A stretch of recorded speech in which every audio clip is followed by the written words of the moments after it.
Après avoir saisi les mentions légales relatives à votre activité, vous devez maintenant définir les conditions de facturation qui caractérisent votre entreprise. Ces informations seront reprises avec chacun des documents des ventes comme les factures que vous émettrez.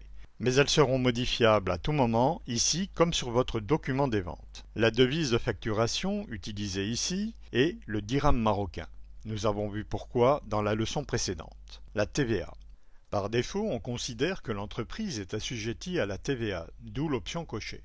Mais si votre activité n'est pas assujettie à la TVA, vous devez choisir l'autre option. Toutes les entreprises assujetties à la TVA doivent déclarer et reverser selon une périodicité la TVA collectée, facturée auprès de leurs clients. Sur les débits, signifie que la TVA est exigible dès l'émission de votre facture à votre client, alors que la TVA sur les encaissements n'est exigible qu'à partir du moment où vous avez reçu le règlement de votre client. Vous devez donc choisir votre régime de TVA. À ce propos, deux informations. La plupart des entreprises au Maroc ont opté pour un régime de TVA sur les encaissements. Et les entreprises qui fournissent des prestations de services ou des travaux immobiliers sont également assujetties à une TVA sur les encaissements d'office. Le taux de TVA en vigueur au Maroc est le taux à 20%. Un deuxième taux de TVA est à votre disposition, c'est le taux réduit à 14%. Cependant, si vous utilisez un autre taux de TVA, tel que le taux à 7% ou le taux spécial à 10%,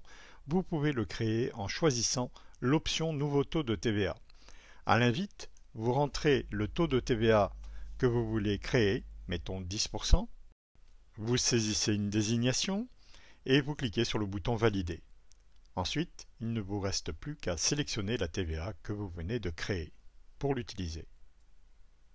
En général, une entreprise définit des conditions de règlement et un moyen de paiement standard que l'on retrouve sur chaque document des ventes. Ou alors, on peut traiter le sujet au cas par cas, client par client, affaire par affaire. Pour votre confort, nous avons pré-rempli une sélection de conditions de règlement et de moyens de paiement les plus courants. Vous pouvez donc sélectionner une condition de règlement prédéfinie ou alors vous pouvez créer la vôtre.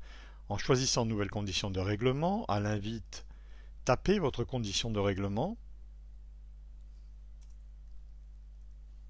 validez pour utiliser ces nouvelles conditions par défaut qui seront bien entendu modifiables dans le document de vente lui-même. Les moyens de paiement qui suivent sont ceux en vigueur au Maroc et complètent les conditions de règlement ci-dessus. Par exemple, on pourra demander au client de payer 100% de la facture à la livraison des résultats, soit par chèque, soit par effet, ou par espèce, ou avec tout autre moyen de paiement. La destination de vos ventes peut être orientée vers le marché marocain ou bien vers l'exportation ou vers les deux. Ici, vous choisissez la destination la plus courante, mais nous pourrons également régler cette destination dans la fiche client comme nous le verrons un peu plus loin dans cette formation. Vous pouvez également choisir une destination particulière en mentionnant un pays en choisissant l'option Gérer la liste. À l'invite, tapez le pays avec lequel vous souhaitez travailler, cliquez sur Ajouter, le pays s'est inséré, il suffit simplement de sélectionner la Chine par exemple pour la voir s'afficher dans la destination par défaut. Les options d'édition permettent l'affichage ou le masquage de certaines informations que l'on retrouvera sur les documents de vente, en particulier les devis et les factures. Je vais commencer par le bas. Vous pouvez afficher certaines options telles que afficher une référence externe. La case décochée permettra de masquer cette option. Vous pouvez afficher s'il y a une pièce jointe ou non au document. Vous pouvez afficher une colonne délai dans un devis ou dans une facture de façon à pouvoir placer un délai ligne par ligne si vous le souhaitez. Vous pouvez également afficher ou masquer la colonne remise et vous pouvez afficher ou masquer la colonne TVA.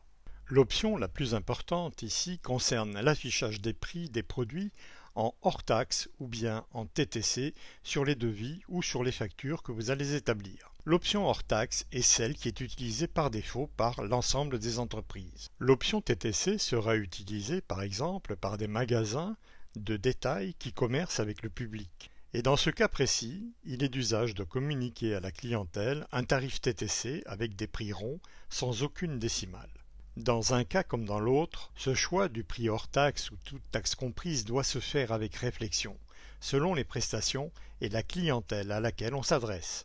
Ainsi, avec le choix de l'option toute taxe comprise, on prendra soin, lors de l'établissement de la fiche produit, de raisonner en valeur toute taxe comprise. Le montant hors taxe sera alors calculé par JV Manager.